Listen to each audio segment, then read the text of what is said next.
Republicans are following Donald Trump's lead here when he said to his donors, make him president and he would give his rich as hell donors, those are his words, fabulous tax cuts. And that's exactly what this is about.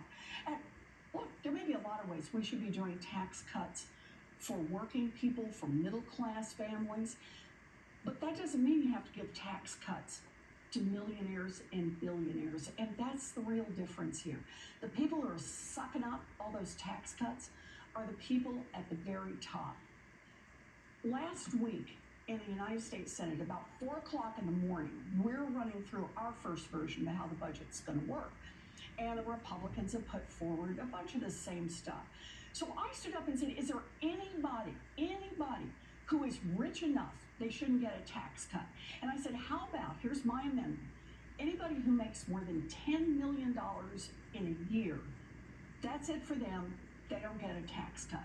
All the Democrats said, yes, we vote for that amendment, and the Republicans said, no, not going to do that. So then Mark Kelly stood up and he said, okay, he said, not that. How about if we make it for $100 million? Anybody making more than $100 million doesn't get a tax cut. Democrats said yes, all of the Republicans, no.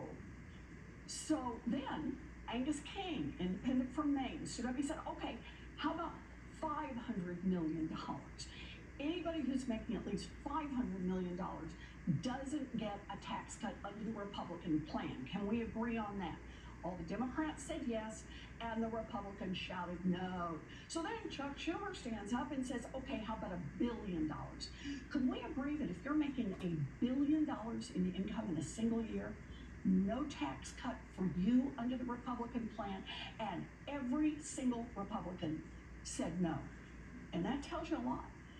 This is about tax cuts for the very, very, very richest Americans, paid for on the backs of little kids with serious disabilities who need an aid to be able to be in public school, paid for on the backs of people who get Meals on Wheels, paid for on the backs of your community hospital and healthcare system. That's just not right.